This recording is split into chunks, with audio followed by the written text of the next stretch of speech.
Hi, welcome to another session of IGCSE and GCSE Business Studies. Today we're going to cover the chapter Organization and Management, chapter number 7. So previous chapter we studied about the types of objectives, and then we came to people in business in the new section where we talked about how to motivate workforce. So today's chapter we're going to carry on from that theme, and we're going to cover about how do we organize our human resources. So organizational structure refers to the levels of management and division of responsibilities within an organization. This is basically how you set up your business and how many departments that you choose to operate, with each department how many employees you want under those departments. So an organizational chart basically draws up the way you set up your management and your staff. The advantages of an organization chart includes it allows proper channels of communications to be used. So if you look at the organization chart provided here, you could see that the CEO is linked with 4 departments: sales, production, HR, and finance. Each of these respective departments have some sort of subordinate employees under them, some sort of another level under them.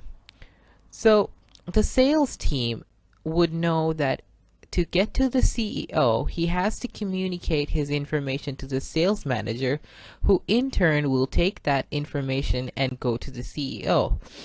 This way, people will understand, or individuals in your workforce would know how to get through to the right person. Also, organizational chart provides you with an understanding of who has direct authority over you and who you're working for. So in this case, the factory workers know that the team manager has authority over them, and the team manager knows that the production manager has authority over them.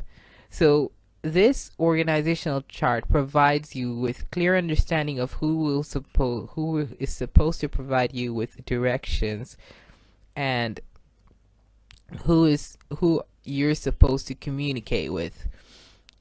It also provides you with an understanding of the links that may exist between departments. So in this case, they would show if someone from the accounts would go and communicate with the team manager, then there would be the chart would represent that through another line of some sort. Chain of command is the structure in an organization which allows instructions to be passed down from senior management to lower levels of management. So in our chart over here, we have an owner, and under him for the finance manager, and we've got laborers for the operations manager.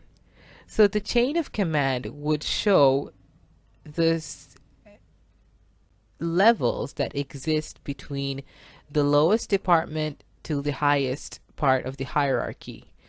It would also show who ultimately passes down instructions, who is making the ultimate decision at the top and passing it down to the bottom.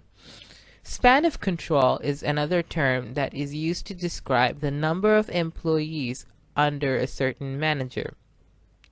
So in this case, the span of control for the finance manager is the 3 accountants working under him.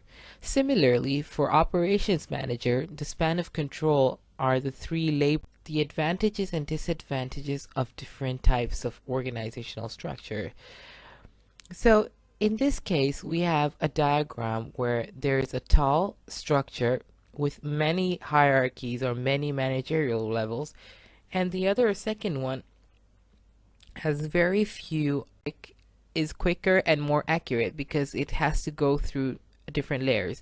Think about yourself in a classroom and you whisper one word to one of your friends or a sentence to one of your friends and ask him to whisper to someone else.